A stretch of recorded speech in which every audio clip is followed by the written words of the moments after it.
তুমি তো খুবই খারাপ লোক। এফিরকে ভোট চাইতে আইও। ভোট তোমার পুটকির মধ্যে ভরে দিমু। মাথা মতো গরম করে নিতে যাও।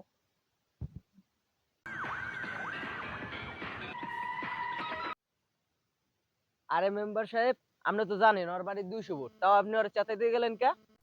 আরে বেড়া, ও মরে যা কইতে আছে 2-3 দিন ধরে বৃষ্টি পড়ে, এই বৃষ্টিটা থামাইয়ে দাও। মোর পোলা পাইনি, স্কুলে যাইতে পারে না। এখন কদি মুই কি উপরালা, মুই বৃষ্টিটা থামাই দিমু।